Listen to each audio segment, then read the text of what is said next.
আসসালামু আলাইকুম রহমতুল্লাহ। আলহামদুলিল্লাহ ওয়াসসালাতু ওয়াসসালামু আলা রাসূলিল্লাহ।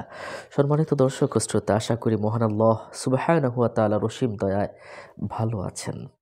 আজকে নিশ্চয়ই স্ক্রিনের ভিতরে দেখতে পাচ্ছেন ব্যতিক্রমী একটি আমল নিয়ে হাজির হয়েছি। ভালোবাসার মানুষকে ও তার পরিবারকে ও নিজের পরিবারকে বিয়েতে রাজি করানোর ১০০% কার্যকরী আমল। ১০০% কেন বললাম? কারণ এই আমলটা করে অনেকে ফায়দা পেয়েছে বিধায় আমি এটা আপনাদেরকে ১০০% কার্যকরী বললাম। আর কোরআনের প্রতি যাদের বিশ্বাস, ভক্তি, ভালোবাসা আছে তাদেরকে আমলে কাজ না হয়ে কি পারে? সুবহানাল্লাহি ওয়া বিহামদিহি সুবহানাল্লাহিল আযীম। দেখুন, আমাদের সমাজে কিন্তু অনেক ছেলেরা আছে, বিভিন্ন কারণে তারা কিন্তু বিয়ে করতে পারে না। অনেক সময় আর্থিক সমস্যা সামনে এসে দাঁড়ায়, অনেক সময় পরিবার বিভিন্ন রকম সমস্যাগুলো সামনে এসে দাঁড়ায়। তো এজন্য আমাদের বিয়েটাকে সহজ করে দেওয়ার জন্য কিন্তু রাসূল কারীম সাল্লাল্লাহু আলাইহি সাল্লাম কিন্তু বলেছেন। দেখুন, বিয়েটা এমন একটা বিষয় যেটা আল্লাহ পাক রব্বুল আলামিনের কাছ থেকে একটি নিয়ামতের মতো। রাসূলুল্লাহ সাল্লাল্লাহু আলাইহি সাল্লাম কিন্তু বলেছেন, "আন-নিকাহু মিন সুন্নতি।"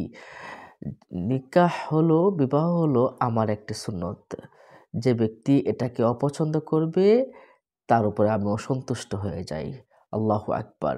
দেখুন, হযরত আলী বা উমর রাদিয়াল্লাহু তাআলা আনহু থেকে একখানা কথা কিন্তু আমরা পেয়েছি যে উনারা বলেছেন, আজাবাল লির-রাজুলি আল্লাযী ইউরিদু আন ইয়াকুনা গানিয়ান লা ইয়ানকিহ। লোকজনের দেখে আমি আশ্চর্য হয়ে যাই। যারা ধনী হতে চায় কিন্তু তারা বিয়ে করে না। এর মানে হলো যে বিয়ে করলে ধনী হওয়া যায়। আর রাসূল সাল্লাল্লাহু আলাইহি ওয়াসাল্লাম কিন্তু এমন কথা বলেছেন। দেখুন, আজকে যে আমলটার কথা বলবো, এই আমলটা কিন্তু আল্লাহ পাক ইচ্ছা করলে কবুল করতেও পারেন। কারণ সকল ক্ষমতার মালিক একমাত্র আল্লাহ। তবে আল্লাহ পাকের কাছে যদি সঠিকভাবে সঠিক পন্থায় যদি চাওয়া যায়, আল্লাহ পাক কিন্তু সেই পন্থা থেকে ফেরত দেন না। তাই আসুন পন্থাগুলো আমরা জেনে নেই। দেখুন, ১ নম্বর আমলটা আমরা একটু জেনে নেই।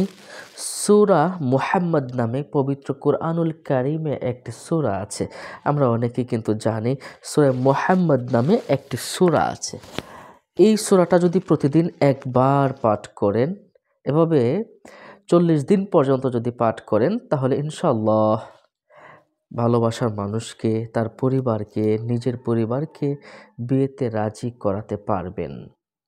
কি বিশ্বাস হচ্ছে না? আমলটি করেই দেখুন না একবার, যারা সূরাটা পড়তে পারেন। কিন্তু যারা পড়তে পারেন না তাদের জন্য সহজ আরেকটি আমলের কথা কিন্তু আমি এখন বলে দিব। আরও সহজ, একদম সহজ একটি আমলের কথা বলবো। এইজন্যই, কারণ অনেকেই পবিত্র কোরআনের এত বড়, বড় সূরা কিন্তু পড়তে পারেন না। তো এই আমলটা মনে রাখবেন, সূরা মুহাম্মদ প্রতিদিন একবার, সূরা মুহাম্মদ যেটা রাসূল সাল্লাল্লাহু আলাইহি সাল্লামের নামে, রাসূল সাল্লাল্লাহু আলাইহি সাল্লামের নামের উসিলায় আল্লাহ পাক আপনার কিন্তু আ দোয়া কবুল করে নিবে অথবা বিয়েতে রাজি করাবে। তবে মনে রাখবেন, এই সূরাটা প্রতিদিন পড়ার পরে আল্লাহর কাছে দোয়া করবেন, আল্লাহ যদি ভালো হয়, আমার এই বিয়েতে রাজি করিয়ে দাও। এভাবে কিন্তু আপনি চাইতে পারেন।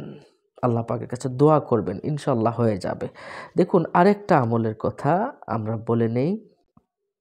দেখুন, এই ২ নম্বর আমল, ২ নম্বর আমলটা অত্যন্ত সহজ একটি আমল।